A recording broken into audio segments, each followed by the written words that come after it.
It is Tuesday at 4:30 Central, so you know where we are, and settle on in here for the next 50 or 60 minutes, right here at the Voice of College Football. Appreciate you stopping by for Hawkeyes Live. Corey right next to me, and my name's Mark. And again, 5:30 Eastern, 4:30 Central. Corey Brada from the Hawkeye of the Storm. Corey, how you doing? Doing good. We're just getting more and more casual every week. Yes, I mean, phones and I've transitioned to the couch. You're on your phone. Like, I promise we'll be back soon, folks. How's your? If people didn't see this, your computer I know crashed. You yes. said something on the air or on your social media, but what's the latest with Apple? Have they gotten their butts in gear on this, or what's No, the deal? it is destroyed. It is a lost cause. Oh, great. Fabulous. Lost cause. So I bought a new laptop, and it's headed my way. It's supposed to be delivered tomorrow. Good for you. Well, at least it'll be here. So, and according to my tech guy, it's 1,000 times better. Minnie says she thought it was a cooking show, and what made her think it was a cooking show? Who was that? Minnie. Oh, wait a minute. Minnie says it's a cooking. She thought it was a cooking show. Does this look like? Maybe it's because. Oh, you got the kitchen in the background. But that was not seen by anyone. I don't know why she would respond like that, since all it was a blank wall. But yes, I am in my kitchen. I probably shouldn't show it since it's not. This is like pristine. I said. This is the most casual form of Iowa Hawkeyes Live. Hey, we're almost to 200 shows. I was thinking about this because I was posting audio the other day, and I'm like, man, we're gonna hit 200 shows in the month of June. How about that? That's huge. Still going strong. That's right. Well, I don't know about strong. We're going.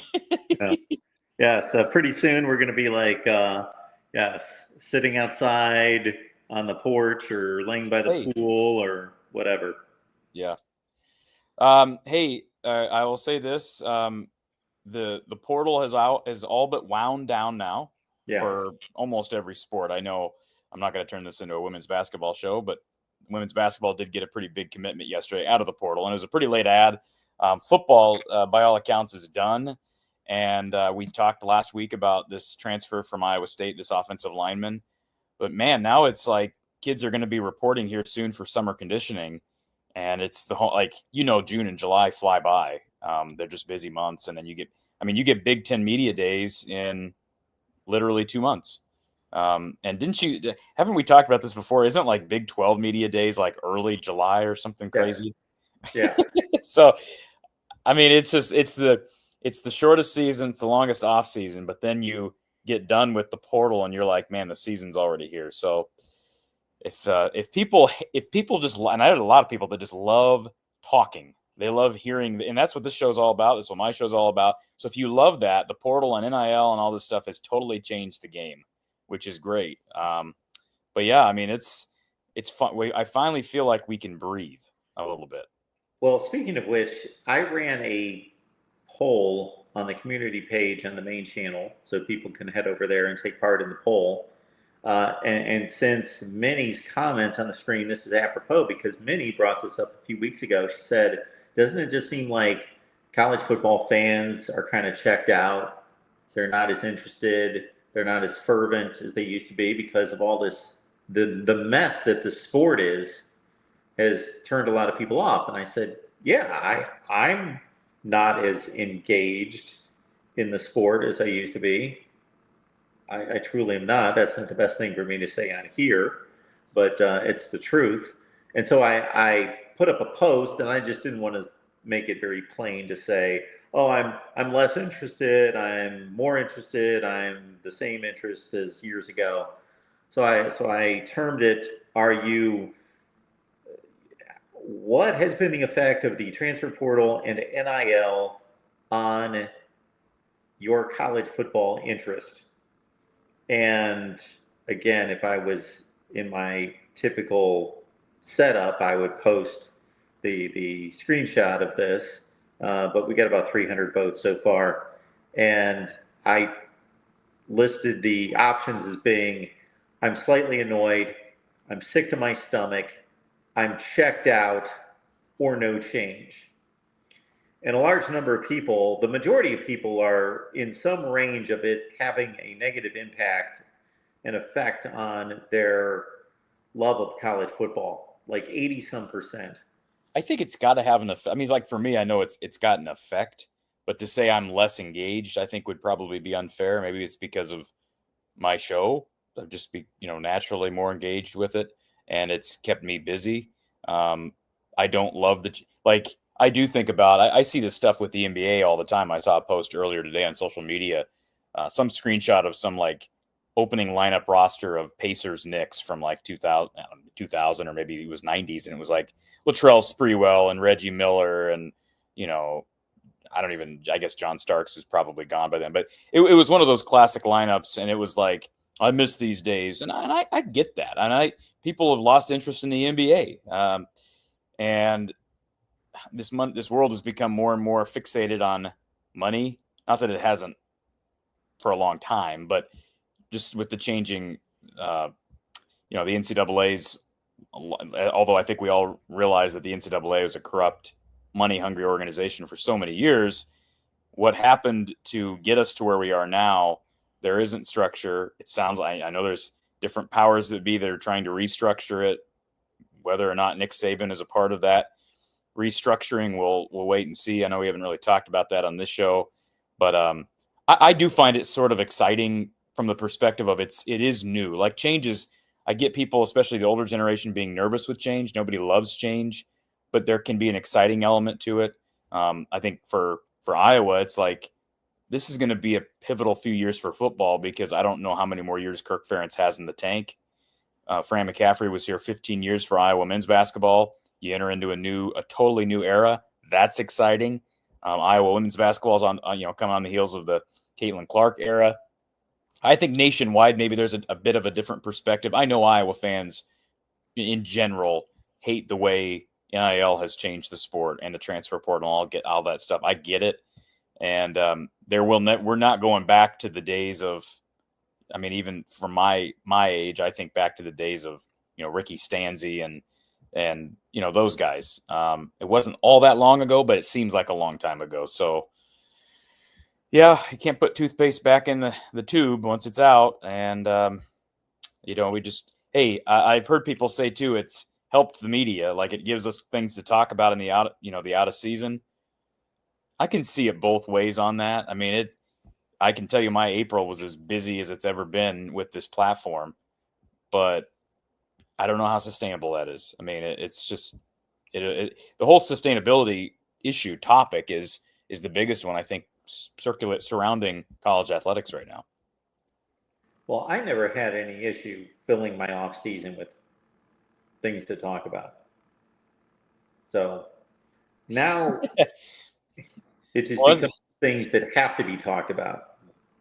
It's more news. Before it was more evergreen type of content.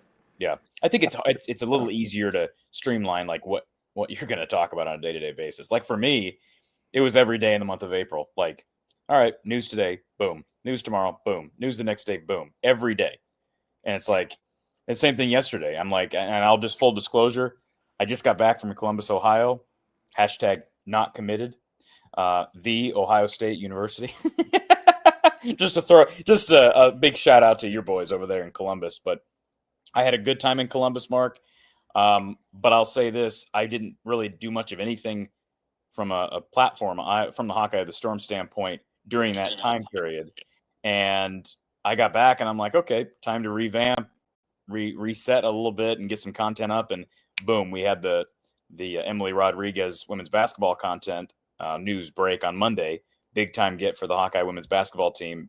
Easy to throw up a video and provide reaction, and people are going to want to watch and engage. So that's great. So I do think it makes it easier for a platform like mine to get content together and just talk. It reduces prep work a little bit, I think. And I think you fit into the category of being a natural. So, hey, if you wanted to, we've talked about this. I know you haven't done as much as maybe you'd like to, but if you're just covering the major topics in college football every day, you'd have major stories every single day if you just hit one topic a day. And I don't think that's what you like to do, though. I mean, from what I know about you, that's not what you want to be.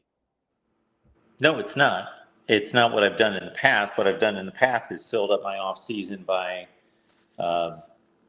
ranking quarterbacks and other positions, and breaking down schedules and doing all those things that people have in the past seemed to respond to. I will say this, that for Iowa fans not liking the transfer portal, and I get it, I don't think anyone really likes it, even though I agree with it. In principle, I agree with it. I don't like it, though, is the Iowa football program has been impacted by the transfer portal less than the great majority of programs. Like the losses in the transfer portal have been minimal for Iowa. Iowa's retained its players at a high level. Are you suffering from an earthquake? Why do I keep seeing your screen like shaking? Are you having tremors, or is there an earthquake hitting Florida right now? You suggested before we started that I turn my camera so it's a full screen, whatever, 4x3. But I just hate holding my phone like that. Well, why can't you prop your phone up? Is your house too tidy and too clean that you have nothing to prop it up against? Is that the deal? Yes, exactly. I got my phone plugged in, so it won't sit. I see. Now, I don't have to have it plugged in, I guess, but I'm trying to be a responsible host and be powered up. See, if you had it sideways, you could set it sideways with the charger in the bottom of it, and then you prop it up somewhere. See that? Look at that. See, why don't you just hire me as your producer, Mark? I don't have enough money to afford you. That's true. Dave's here, says, I hate change. Now get off my lawn. Signed, America. So, yeah, I like that. Yeah. So maybe maybe Corey, let me try to spit this out. You will be the one person that will actually listen to this suggestion and do it. If I have not mentioned this to you before, I probably have. I'm sure you have. We got this $20 million payroll that's coming to college athletics. And the bulk of that's going to go to the football program at almost all these schools. 18 million, 17 million. You should apply that to the Iowa roster. And you should do a video on how you would apply that, make up a number, $17 million. That would be a great video. What do you mean? I'm thinking about doing that. What do you mean make up a number, 17 million? Didn't you just say 20 million? 20.5 million is going to be allocated to everyone's athletic department. Right. But that's men's basketball and women's basketball, any other revenue producing sport. So football's getting 80% of that, something like that. So that's why I threw out 17 million. Yeah.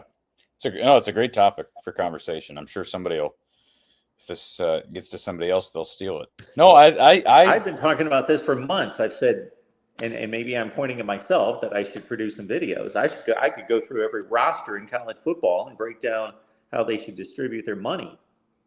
I think it's what's the word? I think it's a novelty idea, and that's not a bad thing. I think it's a novelty idea simply because, like, schools have in structure in general what percentage is going to go to certain programs at this point. Although new NIL deals now, anything over like $500, $600 has to go before an NCAA approval committee, I believe.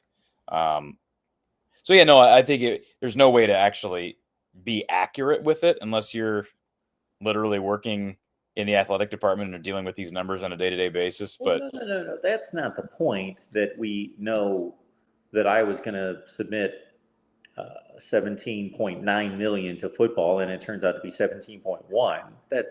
You're just saying you come up with a number, even though you know it's not going to be accurate, and then it's going to be fairly accurate. I want to know first of all, what the approach is going to be. So for me, I think a lot of people would just start throwing money at players, saying, "Oh, the quarterback's the best player. He gets this much." No, you need to come up with a model, like a structure on how it's to be approached. And then you start to fill in the dollar values. Yeah. No, Like, I think who should be the highest paid player on Iowa's football team? I mean, that's a fascinating question because I think the obvious answer is Mark Gronowski. The crazy thing about it is, what has he proven here? He's proven nothing. But guys get signed all the time out of the draft, and I mean, how much does the number one overall pick generally make in year one? I used to know that. I don't know. But I mean, yeah, he'd probably need to be number one. And then I'm just foreseeing a video like that. I think it's great. I will do that. I plan on doing it, although I'm going to run out of time because the summer flies by. But no, I will do it. But in general, I'm looking at this as an opportunity to absolutely get ripped. I mean, people are going to come after you based on your takes, which is fine. But like, people are going to have a heyday disagreeing with your opinions on something like this. And they're an interesting team to attack because they lost so much star power and so much experience, and NFL players or expected NFL players with the two linebackers and Sebastian Castro and Caleb Johnson, obviously. And they just lost a lot of proven players that this year's team, who's the most proven player on this team? Player in general? Yes. The most proven player in general? Yes. Big Ten player. I mean, there's a lot of proven players on this roster. Like, I mean, proven to be a really good player, like an all-conference kind of player. Well, and people aren't going to like the answer. Drew Stevens. He might be one of the best 2 or 3 best kickers in the country. Is kicker not count? You're going to pay the kicker. He counts, but okay. Well, you asked me the question. I answered the question. You want me to go with a non-special teamer? Yes, I'm going to go with offense and defense. Logan Jones, center. Okay. All right. Right. I mean, he doesn't rank with the guys that I just mentioned from last year's team. Well, who'd you mention? Higgins and Jack, a couple undrafted linebackers? I mean, well, but they were really good. They weren't evaluated as high-level pro prospects, but they were really good.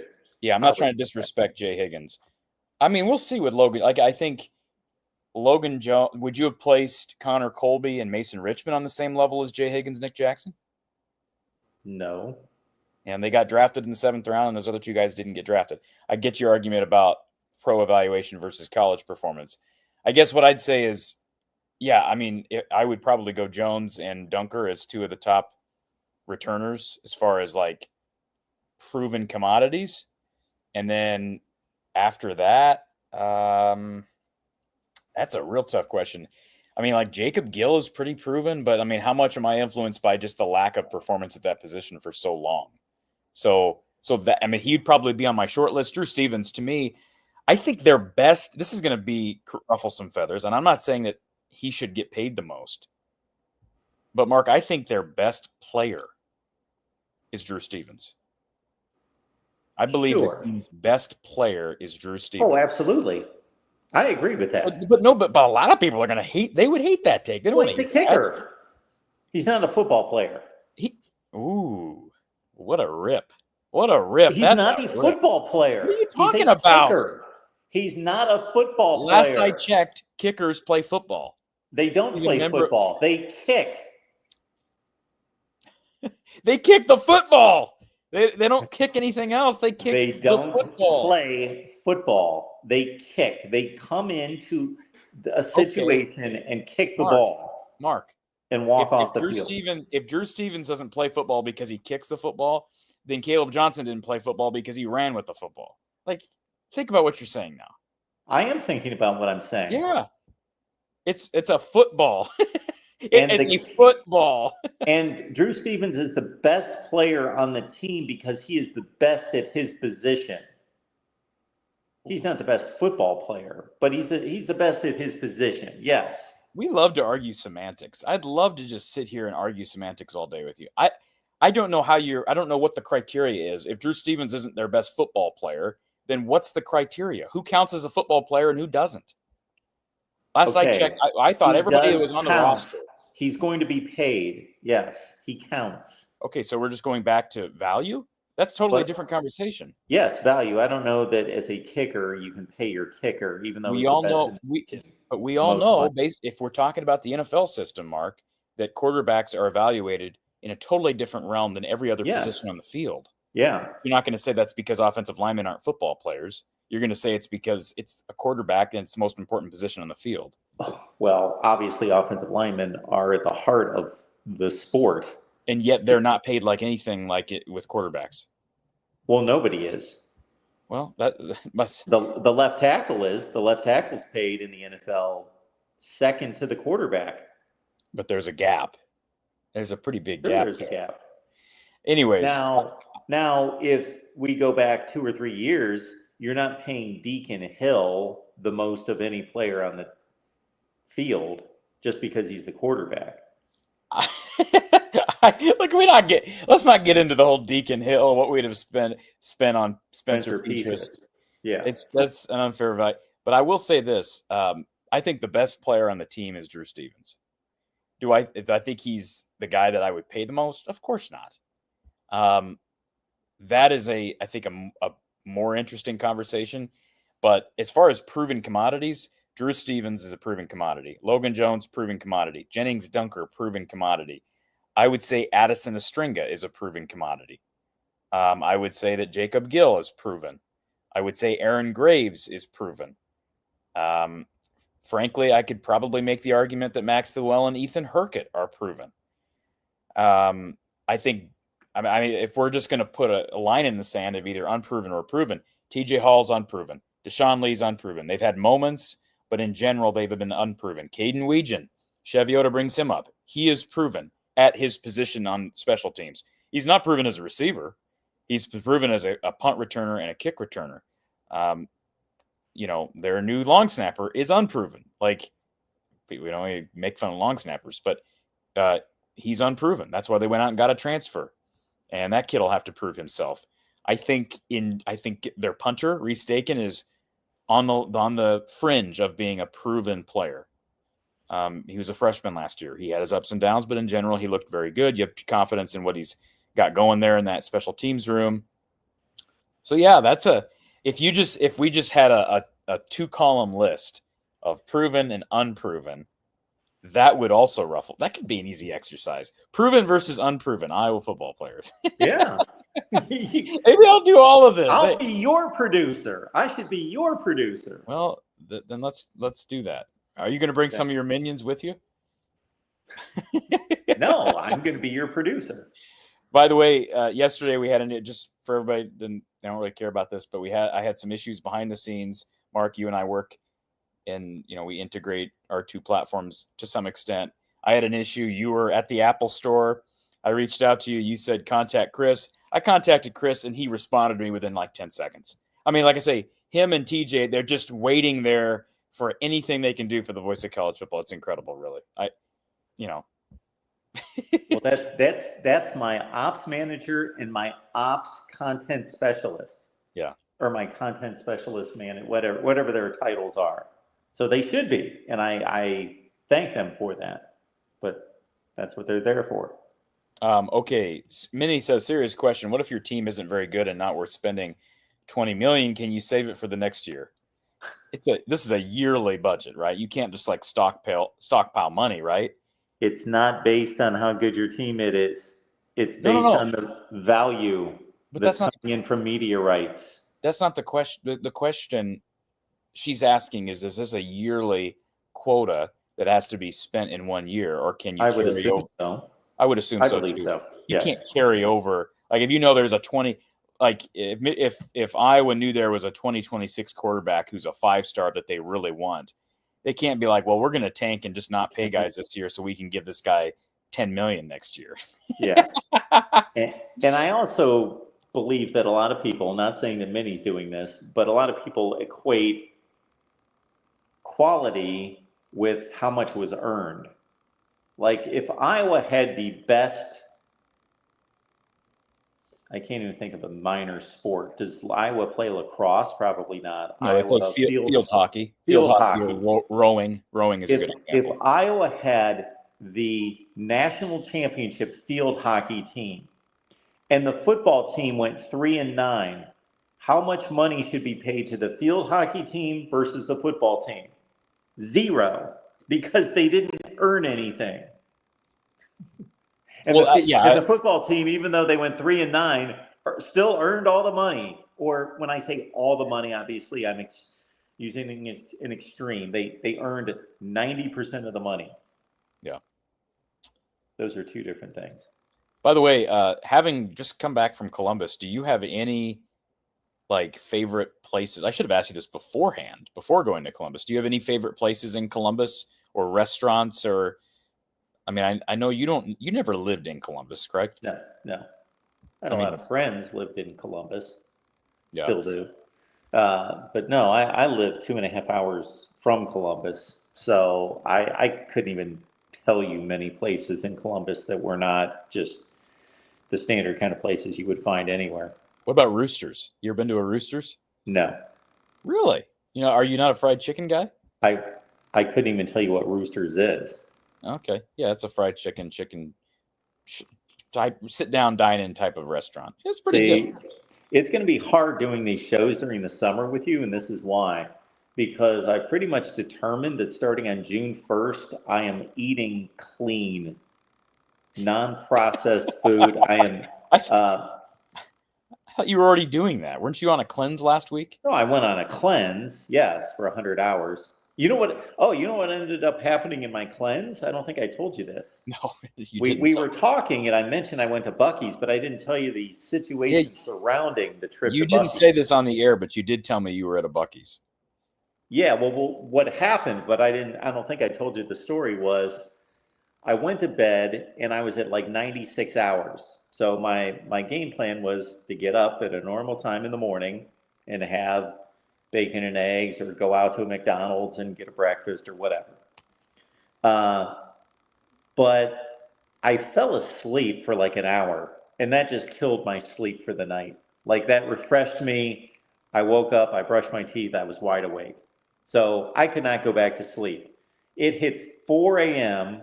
And so once it hit about 2:30 or 3, I thought, okay, this is going to be my game plan. I'm going out late night, middle of the night, and getting something to eat to break my fast. and so I hopped in the car. I hopped in the car at 3:45 because I looked online and there was supposedly a 24-hour McDonald's close to me. So I hop in the car at 3:45. I go to the McDonald's. It's closed. Yep. So I thought, what am I going to do here? I got to eat now. I'm on a mission. Yeah. Well, I thought of Buc-ee's. I walk into a Buc-ee's at 4 a.m. There were at least 75 people in there. Oh, yeah. It was unbelievable. Had you never been to a Buc-ee's? No, I've been to a Buc-ee's once or twice. Okay. Yeah. I've got a Buc-ee's a mile and a half away from me. It's right around the corner. You know they pay their general managers $175,000 starting. What? To run a Buc-ee's. Are you serious? Yeah. Where do you get this? Is that legitimate? It's posted right outside the door. Wow. Well, there you go, Mark. You might have to sell the voice of college football and go run a Buc-ee's. Exactly. If I don't start making $175K doing this. So anyway, I go to Buc-ee's, and unfortunately they were in the process of making the breakfast sandwiches. So I didn't want to stand around and wait for it. So I got a barbecue sandwich and some tater tots. And that was the end of my fast. Their barbecue sandwiches are known for being pretty good. I thought they were okay. Yeah. It was okay. Yeah. So again, our food stories are going to be hit rather hard because, one of my best buddies in the world, he lives 10 minutes away. He eats incredibly well. He knows everything in every product. He doesn't buy anything that's not organic and top of the line. And I'm sure there's people that are driven nuts by the fact that we get on here sometimes and just talk about food in the off season. Well, but let me just say one thing, because I know it's going to be a difficult summer. All right. And we're not to June 1st yet, but I know you're a huge Oreo fan. Have we ever talked about the recent custom Oreos that they have released. I'm not talking about the thins. I know you don't like the thins, but my question to you is, have you tried the Post Malone Oreos? Post Malone? What does that refer to? Do you know who Post Malone is? It's a group, right? No, he's a singer. He's he's. Did he win American Idol? No. Oh, okay. Then I don't think so. We're talking about. He's like a hip hop pop guy, but now he's doing. No. Listen, would you just listen for a second? No. Would you just listen for a second? He's gone over to country, and he's incredibly talented. Like, he is really a talented vocalist. Like, and he's a weird dude. Okay. But like he just put out an album here. Again, we won't stay on this topic too long. But he just put out an album here in the last year. And I know you don't follow a whole lot of modern stuff, but if you want to me, what? You don't follow you listen to Johnny Cash and Merle Haggard. But anyways, if you want to talk about some big time artists that he collabed with on this country album that he did, remember, he's never put out anything country before. Yeah. We're talking Tim McGraw, Hank Williams Jr., Morgan Wallen, Blake Shelton, Dolly Parton, Brad Paisley, Luke Combs, Jelly Roll, Lainey Wilson, Ernest, Sierra Farrell, Chris Stapleton, Hardy, and Billy Strings. That's a lot of big-time names. Of course. Big-time names on the... Oh, and he did one with Dwight Yoakam as well.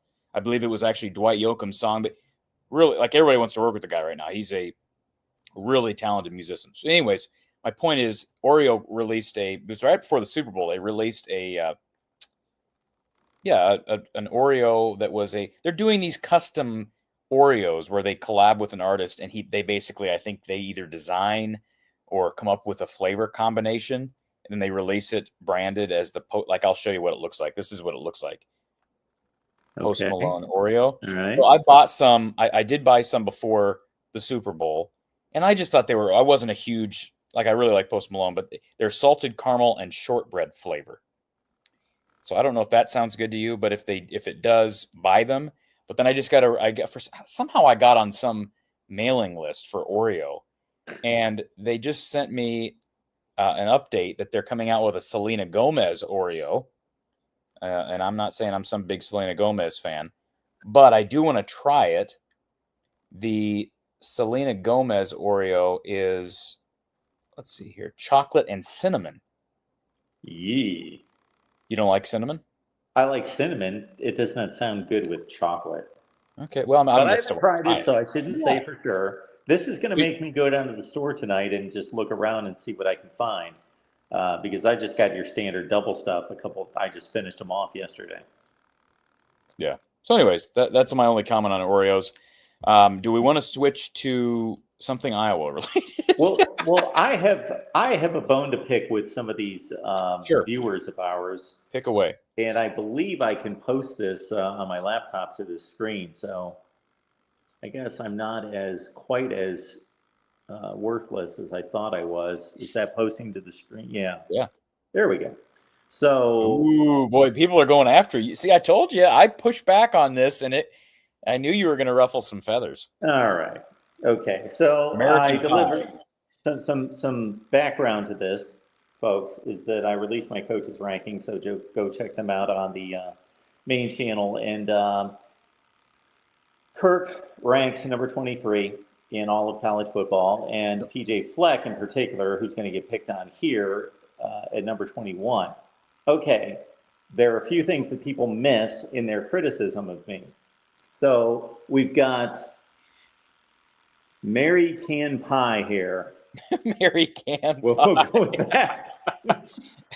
I think it's American Pie, Mark. American Pie. Mary Can Pie. I just want to say one thing, Mark. If you think Minnesota is a harder place to win, what happened pre-World War II?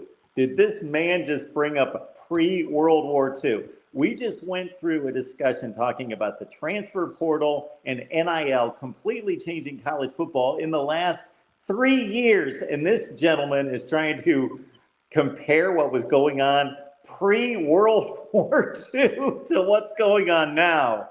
They're completely different sports. Don't even bring up pre-World War II when talking about the comparison between two jobs. That's ridiculous.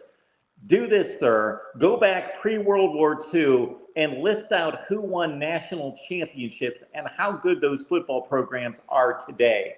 Army was winning national championships pre-World War II. All right. That's ridiculous. Okay.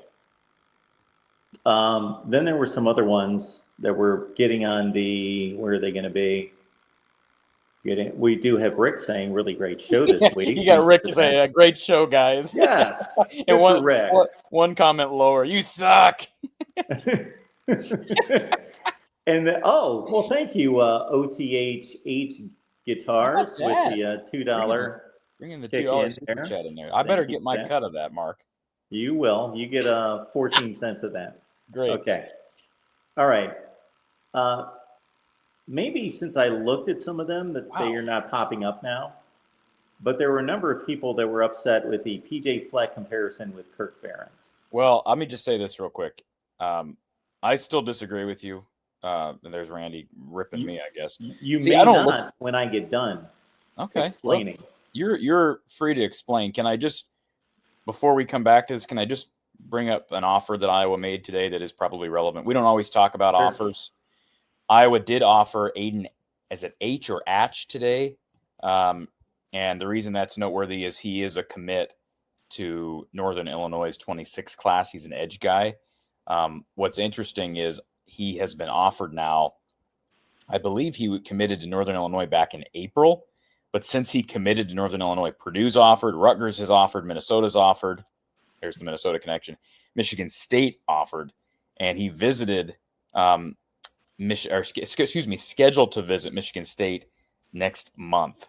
And I believe he's scheduled to visit Minnesota as well. But he is committed to Northern Illinois. So the guess is that he's going to reopen his commitment and flip somewhere because he's got all these Power 4 offers ever since he committed to Northern Illinois. But he's another edge guy in the 26 class. So look at you getting into the comments section this week on the Voice of College Football. You were letting somebody know that... That's 2 weeks ago, Mark. Oh, okay. Well, yeah. Well, yeah. Brant brought it because we were talking about what the best receiving cores have been at Iowa here in the last 10 years. And he said, well, Smith and Vandenberg in 2016. That would have been a good receiving core had Vandenberg not broken his foot. They had him briefly. Remember, he had that big game against Iowa State. Beathard threw all over the field and just destroyed the Cyclones and Kinnick. Yep. And then he went down with a broken foot, and that totally derailed that offense that year. I mean, it was just – he was a big part of what Iowa was trying to do, and he was never the same. Even when he came back in 2017, Matt Vandenberg was not the same player. Why can't I find it? I went back to the live stream from last week.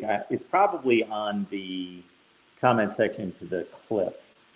So my apologies because this is my backup laptop and it is crawling at this point because I'm going to pull up these comments because I'm going to address them specifically. Here we go. Let's see. We got our videos here. I'm going to let you, I took down the screen so people don't see too much here, Mark. All your secrets on this. The YouTube studio, but I'll put it back up there when you get where you want to be. I don't think they're going to. By the way, anything. why does Minnie keep bringing up the long snapping at Iowa? Haven't we had this discussion about how the only team that has struggled with snapping? So that's probably why Nebraska. I think it's a rip on Iowa for being special teams U, which I embrace. I think fans should embrace it. The fact that they have a long snapper and a punter now on the Chicago Bears roster is pretty incredible. Special teams wins games. So anyways. Why can't I find this clip? This was just last week we had this conversation. Maybe they deleted it. Maybe they were embarrassed. Maybe they deleted it when they found out that you were going to destroy them on the air. I mean, I know I always retract my statements when I find out you're going to destroy me on the air. This is really strange. Where is it? You know what you should do in the offseason? Edward brings up helmets. I don't know why he's bringing up helmets. He says, do the helmets. I don't know what that means, but you should rank the best helmet. You're going to hate this exercise. Rank the best helmets in college football. Everybody loves uniforms. Rank the best helmets. Can you do that? You used to have your little helmet display. Where's the helmet display? Well, I don't have it this week. It's usually behind me. Yeah. I stopped collecting helmets quite a while ago, though, like 3 years ago. Okay. Well, you should rank the top helmets in college football. This is so strange. Think people would care about that, Mark? If it's done right, yes. I bet that we could go on YouTube and find helmet breakdowns that have 50,000 views. That would surprise me, but maybe you could be right. No, I wouldn't surprise me. Now, if I did it, yeah, I would do a poor job. It would suck, and we know who I would rank as the number one. I would have to eliminate my favorite team and then rank everyone else. So Ohio State's got the best helmet. Is that what you're saying? When it's loaded up with Buckeyes, it looks great. Yeah. Wow, you are unbelievable. This was 9 years ago. Somebody published a video that top 5 college football helmets. It's got 60,000 views. There you go. And I don't even think this is worth watching. I don't even know what this video is. So, okay, it looks like I'm going to have to address these comments without actually addressing them one by one. But there was a collection of people that were upset because I ranked Kirk Ferentz 2 spots behind PJ Fleck in my coach's rankings for 2025. Okay, there's a few things that need to be explained here. Number one would be that the difference between 21 and 23 is like razor thin, toss up, minuscule, nothing. Okay, that's the first point. But more importantly than that, as you can imagine, Corey, these people would bring up Kirk's accomplishments. Okay, I made it very clear in this explanation. I am not ranking their careers. They would not even be comparable. I'm not ranking their careers, not ranking their resumes. I am ranking them as head coaches right this second, late May 2025, going into this season. Who would I hire as a head coach right now? That's the ranking. So that, are you factoring in longevity then? No. Well, now, obviously, if a guy has only coached 1 season, then he hasn't proven himself. Maybe he had 1 great season. Kurt Cignetti. No. I'm talking about potential longevity. I'm talking about how many years in the tank a guy has left. To a certain extent.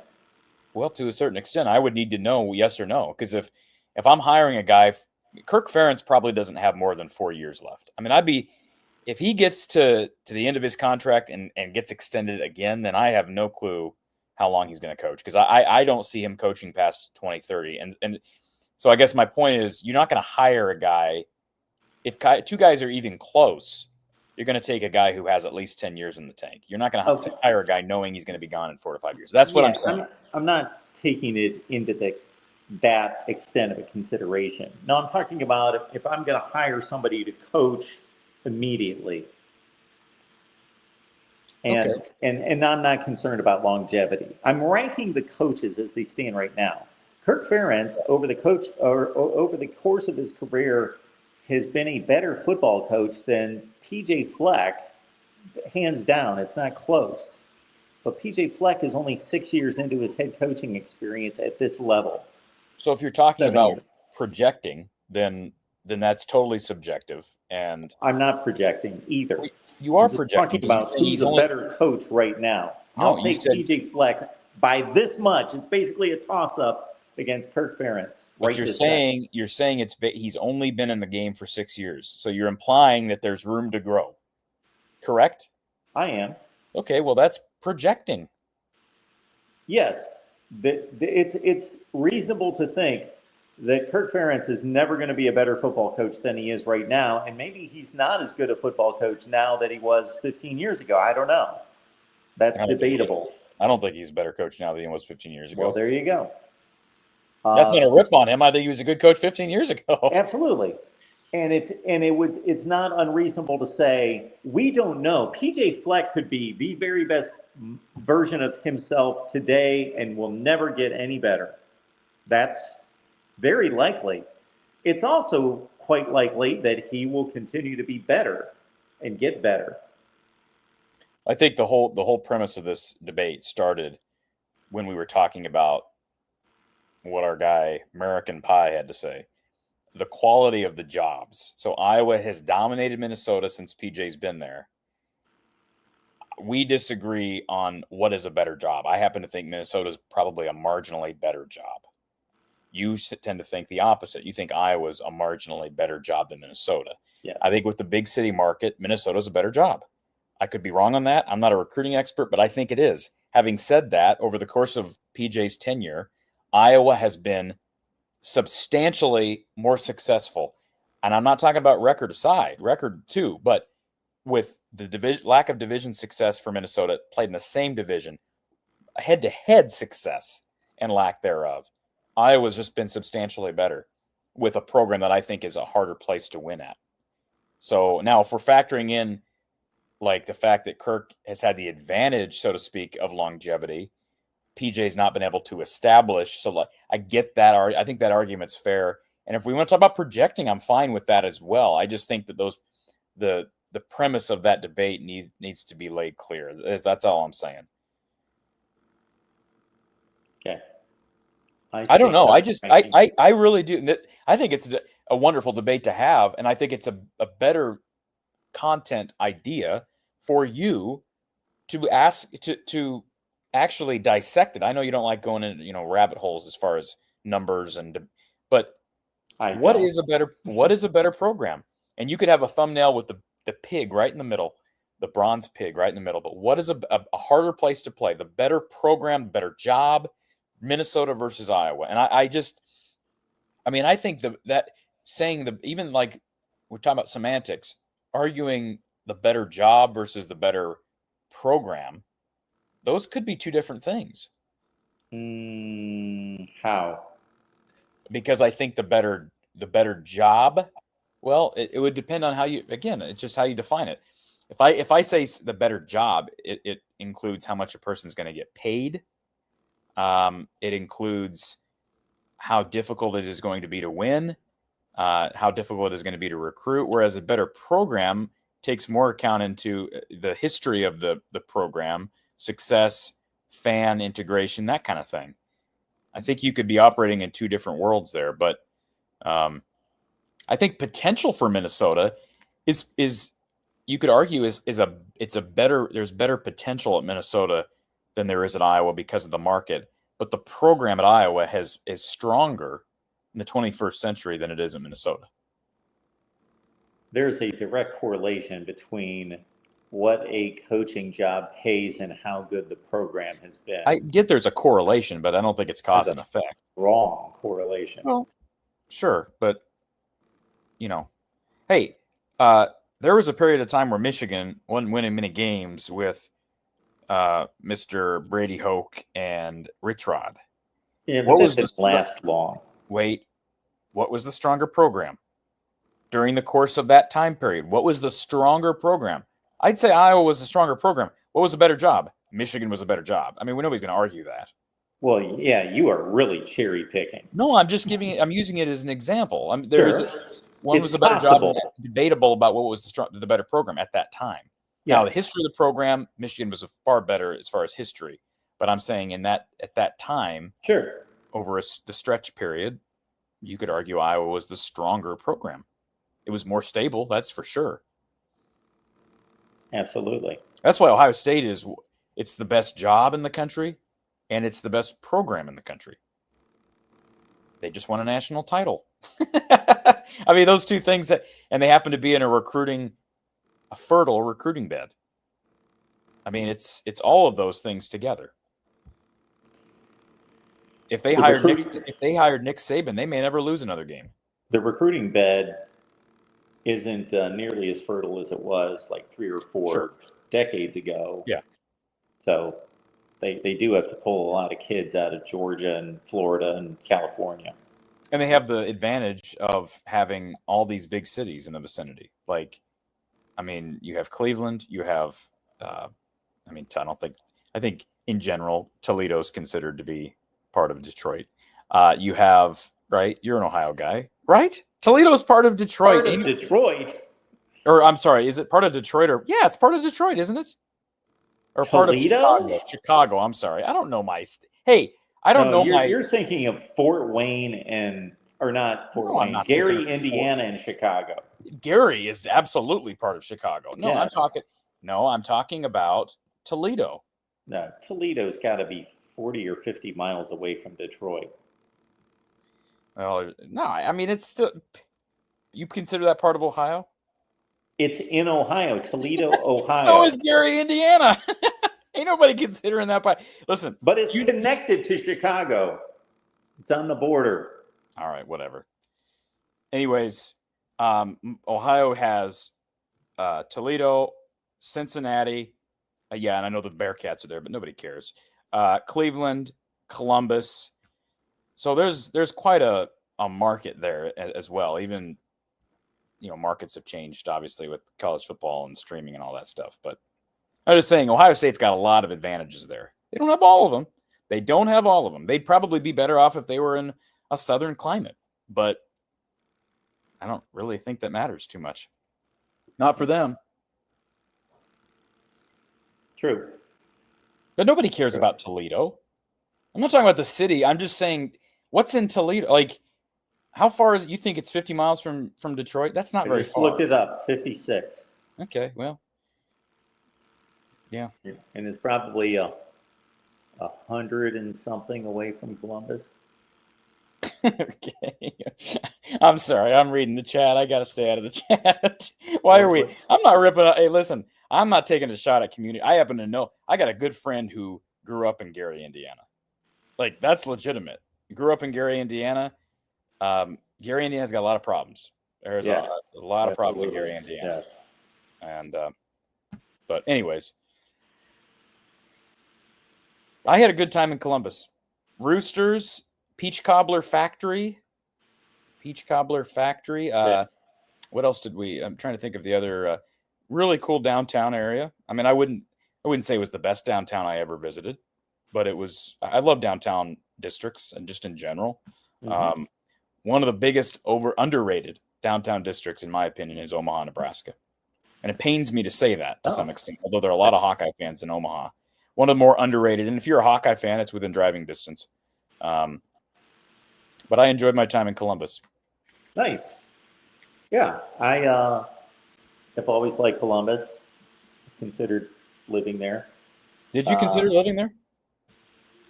Not this last go around, but which really this is the first time in my life I've been able to live wherever I wanted to. Yeah, I'm actually looking up Ames, Iowa. I put in Ames, Ohio. I'm just curious. I have no idea what the population is when you say, okay, 65,000. Got it. So yeah, thereabouts. But that includes student population. It'd be like 35,000 without the students. Okay. And the county, there's about 100,000 in the county. So we have some decently large small town communities in the area. Versus Iowa City, 75,000. Okay, same thing. But if you look up Coralville and Iowa City are sister towns. And Coralville is, I don't know how many are in Coralville. Look up Coralville.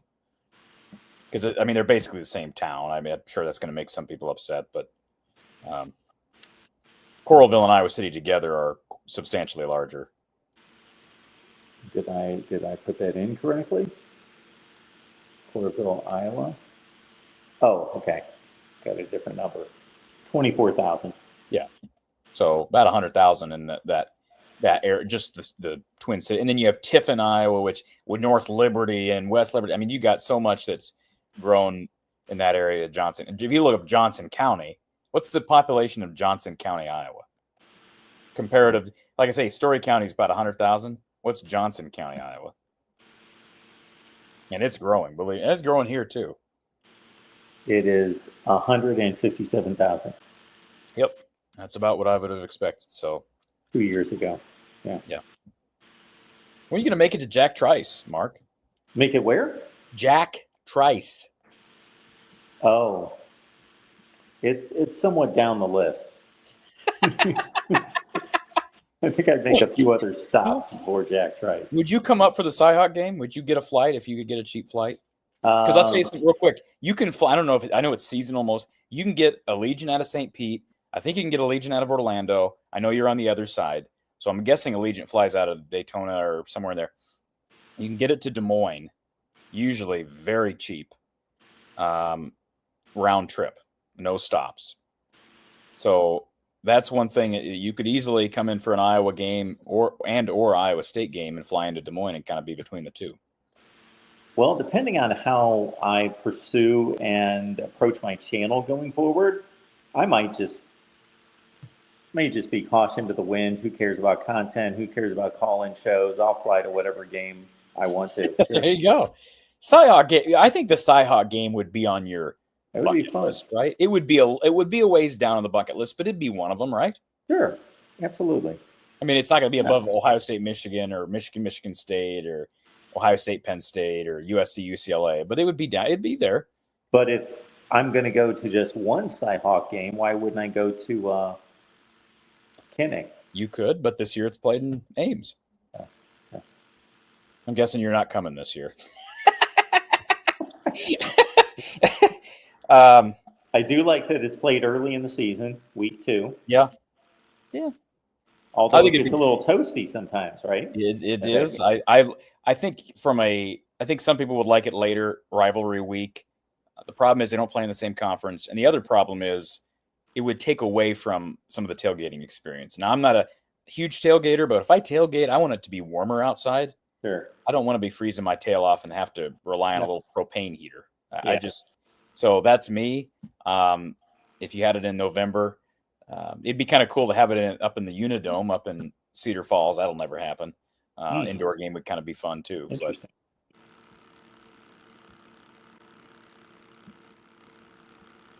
yeah, we shall see. Maybe we'll take the show on the road. If the channel blows up and we do really well, then maybe we'll be taking the show on the road. There you go. Yeah. Voice of college football on the road. I mean, think about this. Could you emulate what the Big Ten Network does, but do it nationwide? They do their bus tour thing, but you could just, it wouldn't have to be conference based. You could just start in a city and get a rental car and just drive to programs in a given vicinity, whether they're in the same conference or not, and do reports from each one, get special access that other people don't get into camp on a certain day. I could. Is it worth it? I don't know. if it was financially worth it, maybe. Yeah. Yeah. You might have to latch yourself on to one of the enemies. Sign on with the devil, so to speak. Do that. Oh, yes. Yeah. Which I'm guessing you don't want to do, so. No, don't want to do that. No. I'm a man of the people. Yep. All right. Well, I think we've about wrapped up another show. This being one of the more focused ones, certainly. Real quick. Minnie says that she's game to road trip, so maybe you can send her out. Would she just be your, Minnie makes. Is that what she's volunteering for? She's volunteering to be your on-site reporter. She makes quite a few road trips. I just found out. Yeah, she went to Columbus last year for the Nebraska game. Yeah. Okay. There you go. That she didn't drive there, did she? No. Okay. I drove there. Oh, how far is that? It's about 10 hours. Okay. And you brought up Big Ten Media Days at the top of the show, but you won't drive to Big Ten Media Days. And it's like 3 hours closer. Well, first of all, I drove to the Big Ten championship game. That's right. Yeah. But I'm not saying I wouldn't drive to Big Ten Media Days. We could do a full deal for like 3 days at Big Ten Media Days.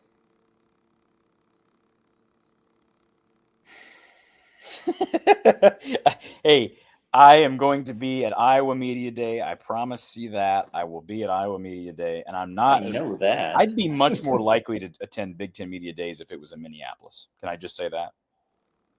Is it on the schedule for Minneapolis? I don't know why they wouldn't move it around. Weren't they going to? I thought they did.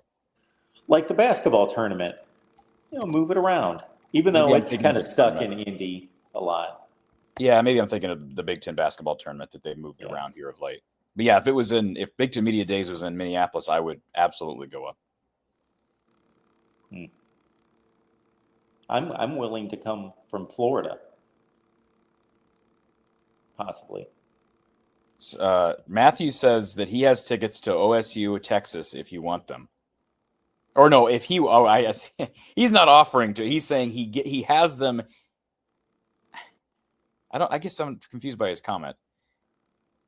Is he offering these to somebody, or is he just saying, I have tickets if I want them, but I'm not going to go? I have no idea. Okay.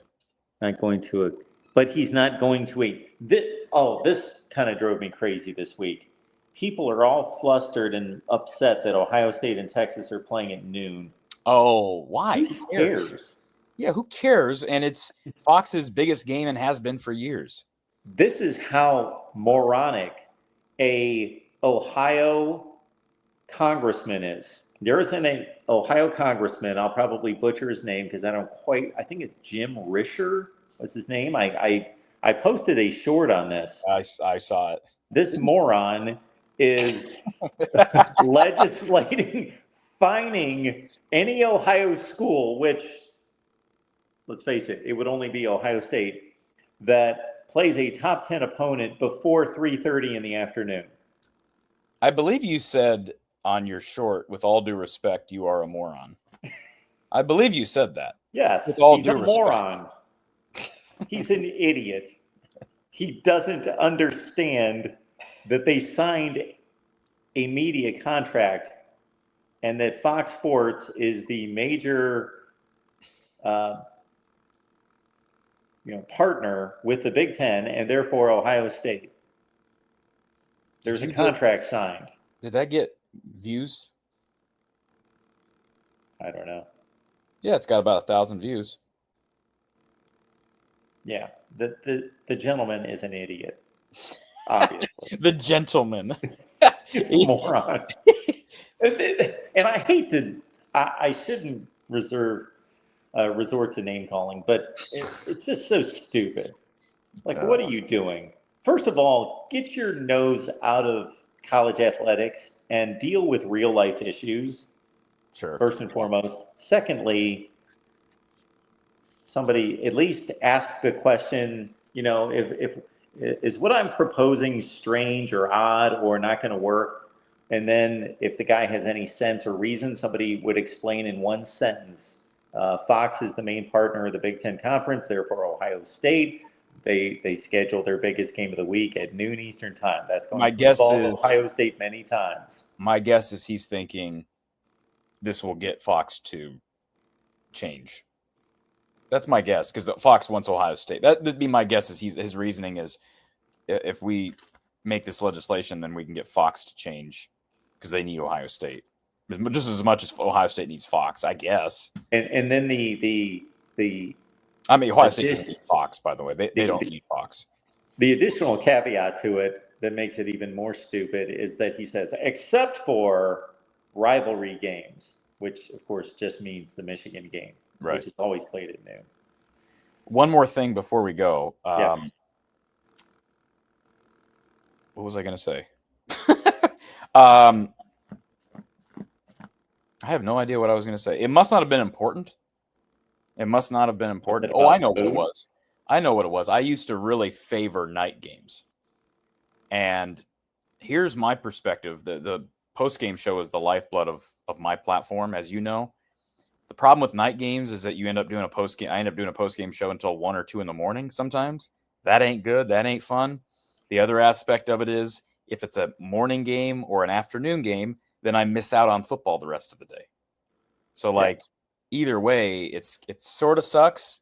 Yeah. Not complaining, because I love what I do, but there are downsides of that. Like I said, since I've started this show, I've watched less football than I have my entire life, which is sad in a sense, but I'm also talking about it, and I don't know. Pros and cons of life, Mark. Yeah. When you're Mr. Iowa Hawkeye football and you're the guy that everyone runs to. Yep, everybody. Then, all right, folks. I had to put up an electric fence outside my house the other day because people won't stop trying to get an autograph picture, I wouldn't know what that's like. All right, everyone. We do appreciate you being here, and we will catch you next Tuesday. Make it on back. Bring some folks with you. And in the meantime, check out Corey's work at from the Hawkeye of the Storm. Real quick, hold on, Mark. Just Jackson, super chat from Jackson. You probably want to read that so we don't. Jackson says the Ohio representatives has way too much time on their hands. They have too many softies and morons in office. Well, Jackson, we can appreciate your comment about morons in the Ohio legislature. I agree. Thanks, Jackson. All right, everyone. We'll catch you next Tuesday.